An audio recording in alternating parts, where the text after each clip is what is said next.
So here we are with Joanna Czech, a world-renowned aesthetician known for her science-based holistic approach to facials.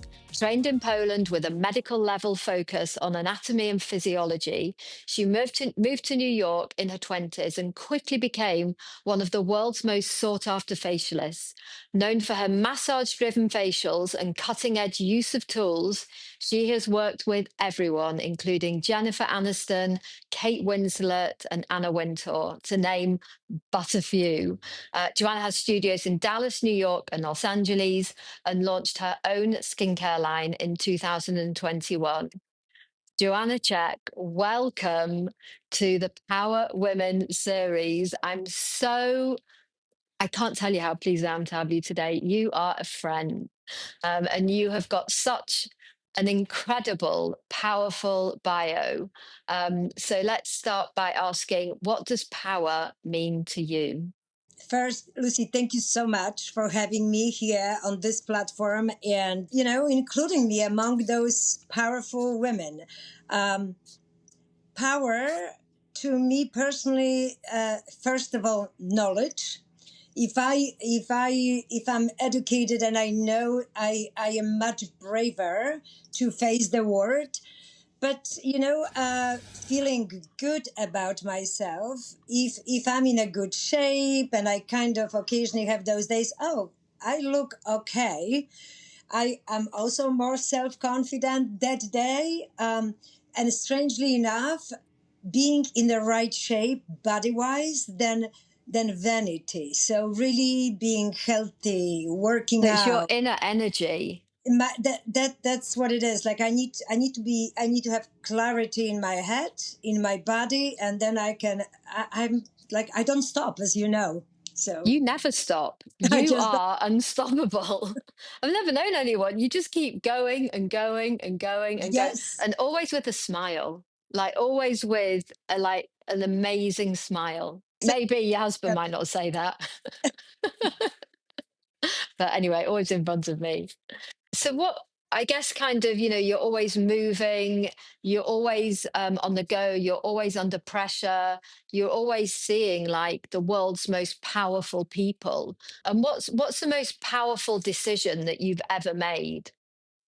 this is going to be probably the most strange answer, which I realize now, those over 40 years ago, the powerful decision that I've made was that I, as a 21-year-old, did not reapply to medical school after failing physics. If I would have gone again to medical school and probably become a doctor, as was one of my two So dreams, you doctor, went to medical school. So you went to I train to become a doctor. I wanted to become a doctor, and What I did. type of medicine did you want to go into? You know what? I was thinking about surgery or ER doctor because I'm very decisive. So I think I'm as analytical as I am. I make a quick decision. So I think that would be a great ER situation. But then you need to have like the all around knowledge. And that was always that was very interesting for me since I was a young athlete. So humans body and all of those things. That was one choice, a doctor Yeah, I or a never knew that. yes, or a singer, Lucy. I was going to be Wow. I mean, they're not really in synergy. I mean, lots of surgeons sing in the operating theatre, I they think. do, and Yeah. they love And they the have music. music, and Yeah. so you were Uh, almost there. yes. So anyhow, so that was that powerful and my life changing decision that I did not pass physics, did not reapply, and decided to go to Beauty Institute in Poland, and because that's what happened, and my biology and chemistry level, well, I was prepared on medical level, so I passed my test and then got fascinated by a nail plate of a human being. And by analyzing a nail plate, I could say what's happening with their digestive system, with their cardiovascular system, what lifestyle they lead. So as a 21-year-old, I felt like a doctor. And without communicating with parents or so on, I just quit my physics tutoring and Wow. proceeded with the Beauty Institute, which also that was slightly different. Back in Poland when I was studying, that was 13,000 hours education versus now 600 hours, and especially here in US. So that was that powerful moment in my life. And maybe another, which I always thought that was the most powerful, that I came as a 25-year-old by myself to unknown country, to United States. So that was kind of, I don't know if that was powerful or That was that was brave. mindless. That was mindless and brave being. No, that was something that you could probably only do in your 20s, That's absolutely because true. you would not have had the, well, you might have done, but you would have thought, like, this is like the scariest That thing was not ever." my dream. That was not even my dream. That was just curiosity, and I got invitation, and on top of it, I got visa. Let's do it, and that was it. Wow. Yeah. So I guess as an unknown person landing in New York out of Poland, how did you become the A-list facialist? I think everything what I brought from home, I always applied on daily basis of my life.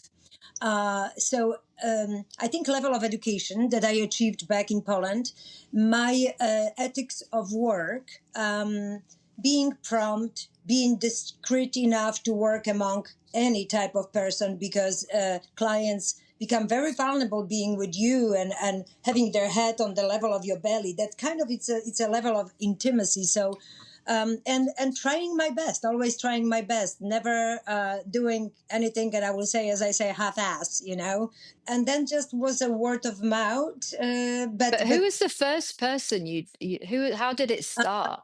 So Reebok Sports Club in 1995, that was this fancy club that opened. I belonged to the club as a client, as a member, but that's somebody, I think my trainer told me, Joanna, there is a spa downstairs, which I did not even know. You should ask for a job, so you are not going to pay your membership. Anyhow, I asked for a job. They had openings for manicurists. I was trained to do medical manicures, pedicures, all the depilatory, all the body treatments, all the facials. So those 13,000 hours, we did learn a lot about humans' body. So I got the job for that for 2 days a week, because I could not offer more for manicure and pedicure. And I've met Lucy Goff, and I prepped her for the cover of Vogue magazine for December issue in 1995. And that's how I got my very first credit. Wow. Without I even remember credits because I was on a British newspaper and it was all about the credit. Like, you used to get anyone for the credit. All these So it was incredible just, photographers. nails by Joanna Czech. And one of my clients came, Joanna, did you see your name in Vogue? I don't know if I even was spending money on Vogue then. And that's how it all began. And that was Barbara Streisand and Mirror Has Two Faces. Then was Sex and Wow. the City. Then was Kill Bill. And it was word of mouth. Word of mouth was always for me the strongest kind of PR, I have to say. Yeah. And do you think because you were not from America and you had an accent and you had a cultural history that wasn't part of New York, then that almost you I became wonder, a point of difference?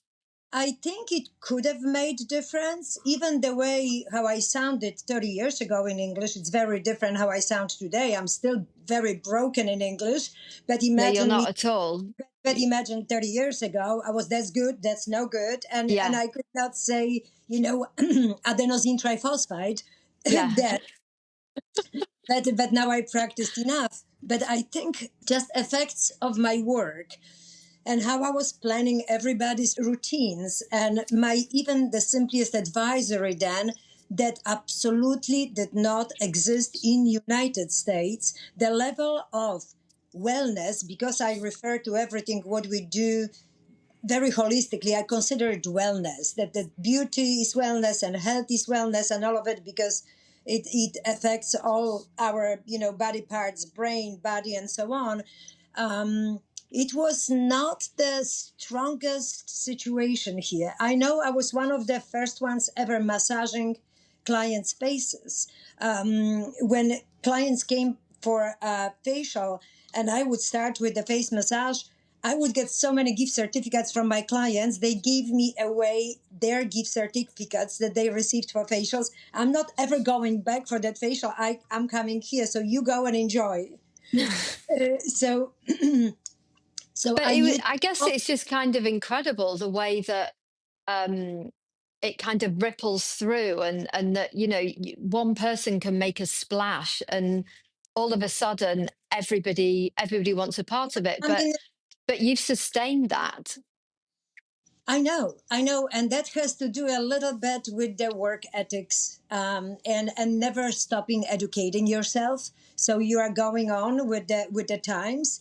Even though I noticed whatever it's new, sometimes it's very old, and sometimes was just missed and not explained and not talked about. Yeah, I Because guess kind of not appreciated, that's or exactly not until mentioned. It was there, but it was just not mentioned. not mentioned, or just that was so such an obvious thing without understanding we are using it because somebody is using it, and all of a sudden we are going back to something from 1970 and as microcurrent. Oh my god, what a discovery. No, and also it does many different things that just muscle stimulation, so it's just educating clients and hearing maybe my stories and advisory on diet and all those things, because I never just based my advisory on a cream. I am one. You're everything. You are the I, full package, Joanna. I talk about diet, I talk about lifestyle, and then I talk about simple routines and being consistent and disciplined, because I think at the end, that's what makes the biggest difference in everything what we do. And I guess kind of looking at, I guess, I'm in Europe, we're in London, you're in New York. But how have you seen the beauty industry evolve since the start of your career? And the Um, differences between the US and Europe? And for instance, so back in Poland, 40 years ago when I opened, no, 38 years ago when I opened my very first studio, I had 40% men, 60% women coming Wow. on a monthly basis for a treatments. For medical pedicures, they might not have afford money to put nail polish on their feet, but removing ingrowing toenail, absolutely, that was ordinary thing. So whatever is happening here now, that was happening many years ago in Europe. Taking care of yourself because of the health reasons, which treating acne, addressing rosacea or hyperpigmentation, or treating the body and body massages and all those things. And this became just such a phenomenon within last 10 years, maybe here. And I almost, when I try to talk about things, I ask very often my PR team or my advisors, like, I sound like a broken record because I'm saying the things that I was saying 40 years ago. So that's not even an innovation. And they say, Joanna, people have never heard that. They never paid attention to it. So just bringing it kind of back to normal, the whole situation, and supporting everything with knowledge and science.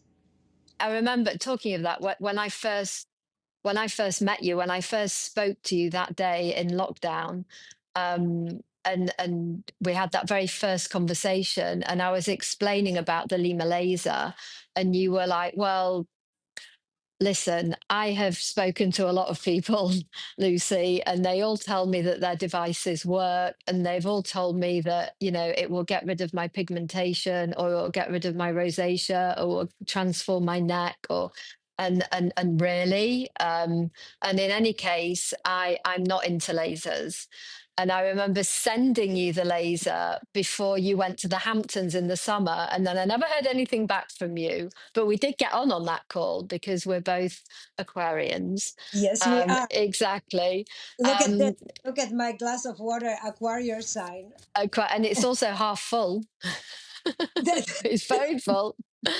And then when you got back from the Hamptons, you spent two months in the Hamptons, and you said, I've just got to tell you that the pigmentation, this is the first year that I've come back from the Hamptons with no pigmentation. And then we had a serious proper chat about the Lima laser, the published studies, the science, and how it actually worked. But I guess kind of looking at, everybody's got their own issues that they are bothered about, that probably most other people don't even see. But what do you think your celebrity clients are most insecure about? I have to What say, issues and what part of their body? Is it like pigmentation, or is it jowls or neck or? celebrity or not, exactly everything what you mentioned, hyperpigmentation, and that's what I see a lot. Yes, loosened jaw situation, but that has to do a lot with other decisions that we've made. We all do Botox. Everything is connected. If the largest muscles is frozen, then things are getting a little weaker. I see So a you think lot. Botox has definitely made it worse with your face I kind of think regarding drooping the and jawline, slipping? absolutely, there is no move, and especially now it's injected everywhere, and especially maybe with frequency of injections. These days I never thought that I will consider Botox as vitamin B is probably the least harmful out of everything that we do, Yeah. but But definitely. I guess, kind of looking to fill it and replace volume with filler, then and then then having a in load my of issues. opinion, Lucy, that's disaster. Then we are Everybody is saying filler is the no, disaster. changing our shapes, our looks. We don't look like our own children, and that's what I'm seeing. And I mean, and a really scary situation when mother and daughter are scheduling appointment at the same time. Mom is 45 and daughter is 20, and they have appointment at the same time for Botox and filler. It's a little uncomfortable. That's not my style. I still have them as a clients because I will make sure that their skin is as healthy as possible. What shape they are in, that's another story. I worry about the skin and try to bring back self-confidence because literally they come back and every 3 weeks ask the same questions or complain about the same What thing. are the biggest questions? What are the biggest questions? What do I do with my eyelids? What do I do with my jawline? What do I do with my hyperpigmentation? In the meantime, they already had 17 sessions of hot lasers and they don't have hyperpigmentation anymore, but they have hypopigmentation. Unfortunately, we can't control tons of synthesized, very sensitive rosacea kind of skins because they are Well, overtreated. this laser is very good for rosacea That and that's redness that and was calming the skin. this is actually the fastest result that I, as a person with rosacea or as an aesthetician, I achieved with using Lyma. That was literally after using about for 20 minutes. And that was Lily. That was the best thing because all the bumpiness was flattened right away. And then, you combat it with a few weeks later and it's reduced all in general as a condition. But my favorite thing about it, and for me personally, the fact that after 3 months of sun exposure, not so much sun exposure, I put my SPF, but being in heat, and there is such a thing like heat-induced hyperpigmentation, I returned in September without extra hyperpigmentation. And I Wow. was on, So at you get full pigmentation through heat. through heat. That's why I avoid hot So classes, you hot get the sunspots through heat. sunspots from the heat. Yeah. And you And, find that the laser and I is found instrumental in that that. was preventing it Yeah. because that was preventive to me. I mean, to me, if we create our healthy cells or when we make our senescence cells more awakened and they start multiplying again and so on, because we do stimulate that adenosine triphosphate, that ATP energy that That's your off. word. I show off with this word that I can finally pronounce. Other words that I can pronounce, they are not so elegant. Not, so don't mention them. No, no, not. I think that's what's so powerful about this laser. And to me, another thing, that's a cold laser. That's where the temperature is You mean you eliminated can't feel by it at all? to zero point 0.0 Celsius, right? So we can do eyes, we can do cheeks, we can do it all. Yeah. And these days, I've been treating, with my age, I've been treating my little injuries, my little situations around my joints, knee, shoulder, and it works as well. Alec is with his one, and I'm with my. His and I still hers. keep sometimes when I am a little more lazy, and I do on my face both. And what do you think the biggest secret people don't know about celebrities pampering for the red carpet? Like, how many hours do they actually take to get red The, carpet ready? Or my the proper prep, usually they are nominated and they have 6 weeks to get ready. 6 weeks? That's ordinary time. That's usually nominations are released 6 weeks before the event, and then they step up. They change their lifestyle a little bit. They start working out even more. They get all the slimming massages, and then we create program. What we do with the face.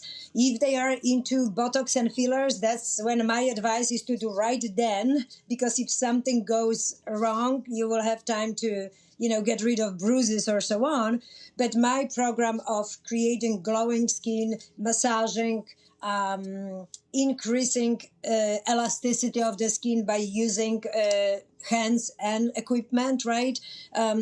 I love seeing them even twice a week sometimes. You take before and afters? I love a Uh, before and after. I used to, and now it became all so fast that we just don't do it anymore. But because they come back, they must feel the difference, Yeah. right? They No, must see you the always like, you end the facial and you go, wow. It's like, yeah, it, wow. it feels great, and and Yeah. the next day looks even better. And yes, we have last minute, facials, 45 minutes to get that final glow, the final little touch. That they are not long lasting because it really takes some time. But for the next day we are okay with the final touches. But it takes time. It takes time, and I know that we all see them on the red carpet. We want to achieve right away exactly the same thing, but it really takes time. Actually, that's really interesting. If a celebrity can take 6 weeks when they already look incredible to get red carpet ready, and we expect something to happen overnight, Just like it's just unrealistic. So that's it, it, actually a really good reminder. it is unrealistic. And I have to remind, I talked to one of the celebrities, and she did say, Joanna, it's a big part of our job to look a certain way because that's expectations from current industry, more so in United States than any other countries. My husband and I, we love watching European shows and movies because there is this perfect imperfection There's that a you still sensibility that you that don't there see. you Yeah. that's who I associate with, that I still look like a human, and I don't feel much worse. So that's what I appreciate, and that's what I love. But that one celebrity, which I will tell you later, actually she said such a wonderful things that I could probably use her name. People tend to complain, oh my god, celebrities, they have their chefs, they have this, and yes, because they don't have much time for anything else because they need to look amazing. But she said, ordinary woman, and this person happens to be an ordinary woman whose job and profession is to be an actor. If we wake up 1 hour earlier every day, go for 40 minutes walk, we don't have a trainer, but we can go for 40 minutes walk and do a few sit-ups, and maybe offer 20 minutes night before to plan a meal for the next day, not grabbing last second things from your refrigerator, but being really prepared and mindful what works for your body the best. Maybe after advisory of your dietitian, nutritionist, or so on, or your trainer. I have my dietitian and I have my trainer. I don't have them 6 hours a day, but I have them often enough that I find their support very important to the way how I look and I feel. But we can do a lot ourselves as long as we organize You've got it. to have the intention and you have You got to do plan need it. to have an intention. Like It's not. I wake up half an hour earlier and use the Lima laser, and I go to bed half an hour earlier to use the Lima laser. And I think if you just give yourself 30 minutes twice a day, like I You, listen to a podcast, you I are do anything. you are all set. And Yeah. for me, what I do, it's as you know, I'm very practical, Netflix friendly. And for me, really, the way how you look and feel, it starts at night, Lucy. When we prepare ourselves for relaxation, rejuvenation time, you have all your routine, and then you grab your Limas, and that's what I'm watching US Open these days, and having nervous breakdowns, but I'm doing my Lima.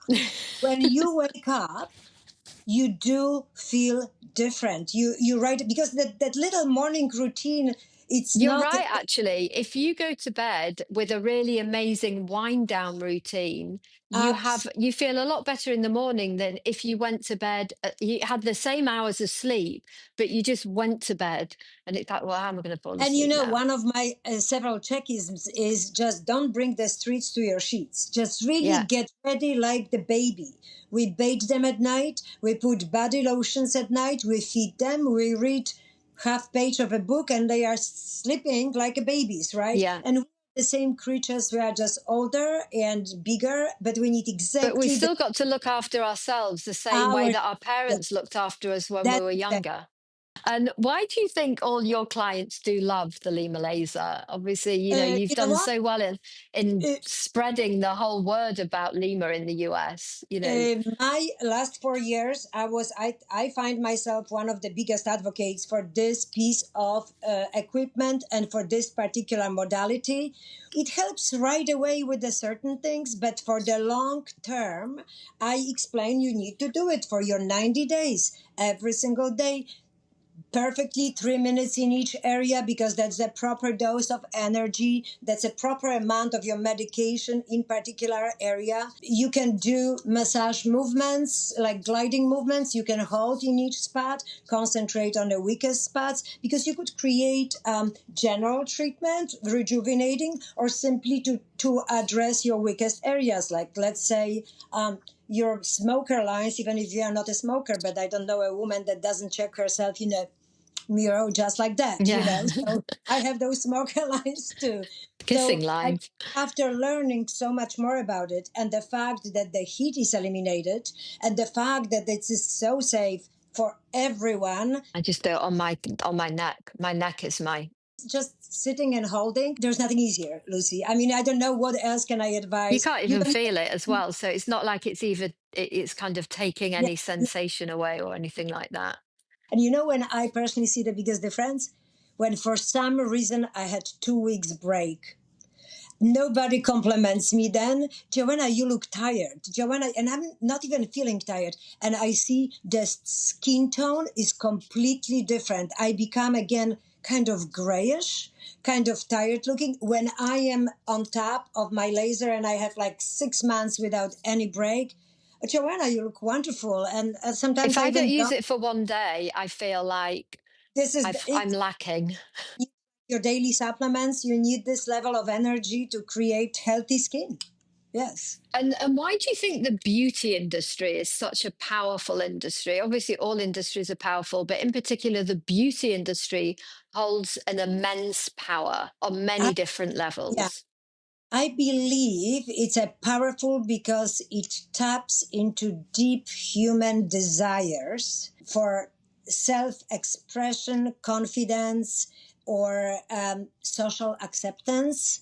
And then through the media, through celebrity world and so on, it's even, it's so multiplied that it creates a really multi-billion dollars industry. As women in their 60s, why do you think they're getting so much more powerful and so much more recognition these days? I don't know if women in their 60s these days they look as women in their 60s 30 or 40 years ago. I feel like chronological age is almost blending in. I be talking about myself. I'm in my early 60s, and according to my trainer and to my nutritionist, I'm in 100 percentile of everything what I'm capable of doing, performing, even calcium score or just my health level. Even though in my life I was diagnosed twice with cancer, but then paying attention to what I put into my mouth, what I do on daily basis, my workouts, my sleep, my water intake, and being disciplined with everything what I do to keep myself going on. Because if I would not provide it, I would not be that crazy I going guess on. it's about not slowing down. I guess the No, worst thing no, somebody can do is slow no. down. If you slow down, everything's going to slow down. that's everything will slow down. And as I say, when you want to be in fantastic shape, you don't work out once a week or once a month. When you want to be healthy, lose weight, you don't eat healthy once a week or once a month. It is consistency, but really pay attention and maybe plan your day or plan your night and really I guess live j- to your fullest. yes, like I am in my 60s, but I behave like 17 years old. My mouth is like a truck driver. Like I'm a combination of You are everything. authentic to yourself. I You are 100% authentic to yourself. I and it's good.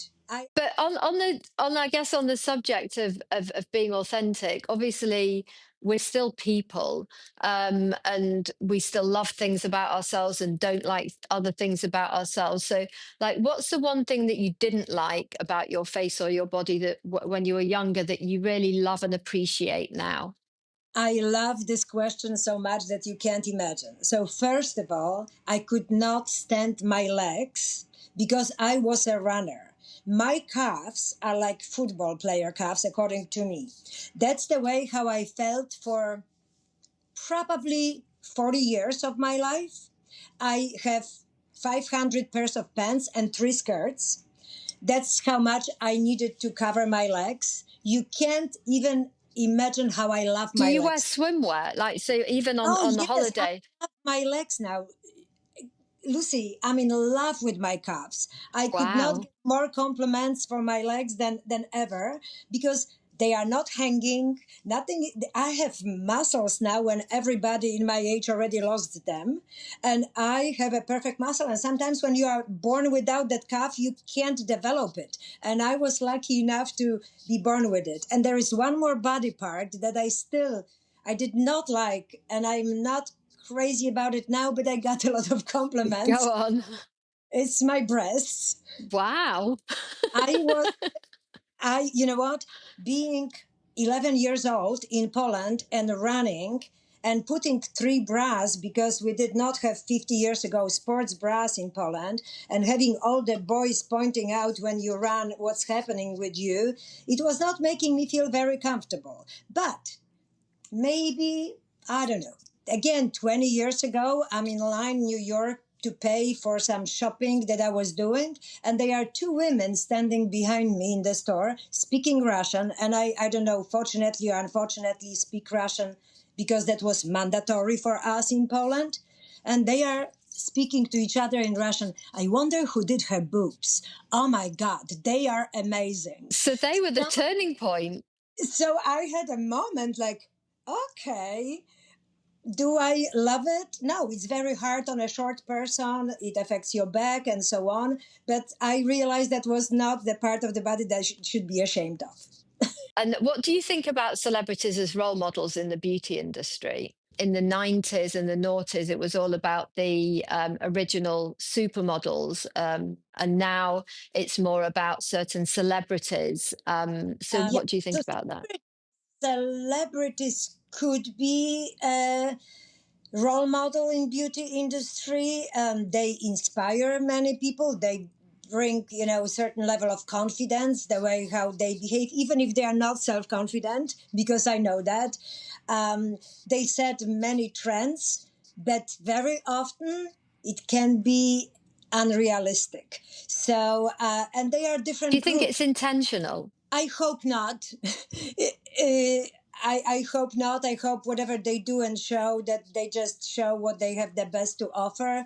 I love when they use their platform regarding holistic approach and health and so on, maybe based on their own life, to make sure that they are telling those things because that's what they went through. So they talk to particular group of people and not all of a sudden recommending their skincare because this is going to be amazing for everyone because this is one of those things that I also say don't do what your girlfriend does. Yeah. So that could be a role model but not necessary for me. The role model is an every human being surrounding me who juggles all different jobs.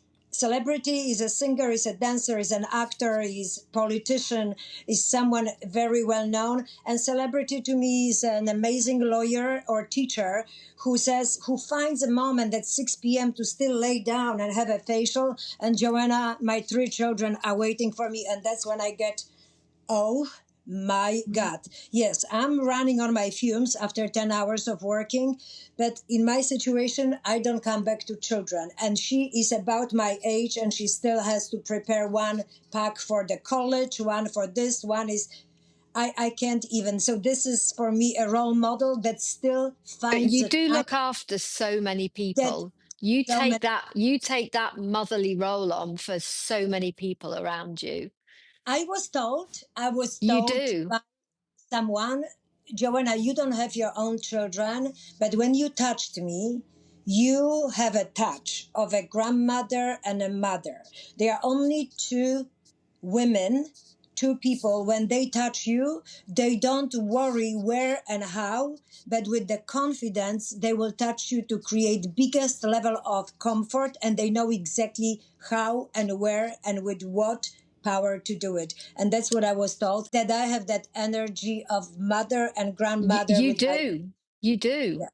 And what, I guess, kind of at the other end, what are you learning from Gen Zs that surprise you? You're always surprised. Well, we always have a laugh. I'm shocked by Nancy's. No, I'm surprised on daily basis. You know what I learn? I envy them with their self confidence and so on. I know really But do you very well. think they actually are self-confident, or do you think it's kind of, It's tricky. They act like self confident, but also I think they are a little distracted by social media, and very often social media creates almost bar for them that they should look certain way or they should do certain things. But what I noticed, at least they are very inquisitive. They seem very inquisitive. When they are on my chair, I find out that maybe that we're not inquisitive enough.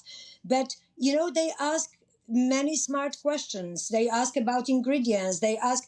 40 years ago, people were not asking me about ingredients so much. They just trusted me. And here, I get compliments. I get texts. Joanna, they were the best extractions I've ever received, and my skin is healing amazingly. And she's 18 years old, and I'm like so grateful that she wrote to me. And just any compliment throughout my life, just doesn't matter if I know person for 40 I years or think what. Gen Z are very kind. I think you kind I of, think it's like there's a big kindness. There's a big I think empathy in a sense that our age group doesn't naturally have, maybe. that's exactly what it is, and I would base that on judging my nephew, my love. That's my closest child besides my stepdaughter, but he's 2005. So thoughtful, so inclusive, so great listener. They're smart people, but my advice would be occasionally to also pay attention where they learn from. You know.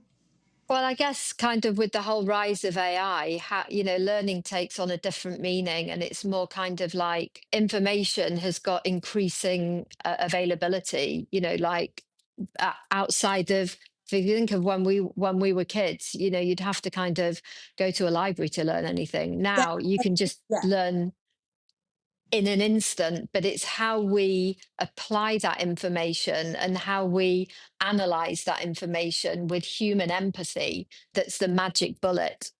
So, and again, all of those things that are happening, there is no need to criticize it. Just don't pay attention if you don't like it, and concentrate on things that you really believe in and what makes sense to you. And if you believe in it and you understand it, then it's going to be much more efficacious, everything what you do, because the brain is so powerful. So The brain I only think, thinks what you tell it. That's a crazy fact. right, If you tell it positive things, you'll think you'll that the you'll feel better. will program you this way. Yeah. Absolutely. Yeah. I'll take some of your programming. Well, thank you so much for coming on today, and Thank you. for speaking to us, and we just love I you. you We know miss you, Joanna. You need to come I back here. I I'm The room here is still there I for need that you. space. One thing I would like to say, just doing 40 years what I do, and I hope I still can do for a little longer. I just would like to keep educating people nonstop, and suggesting to people to educate themselves either through reading or hearing or choosing experts, and I love to emphasize on transparency, honesty, authenticity in that very chaotic and very busy world. So You are a very clever woman, Joanna. And if anyone can educate anyone, it's you. So thank you I look forward to your everything that you're going to impart on me. so much. Thank you. Thank you so much, Joanna. Lots of love.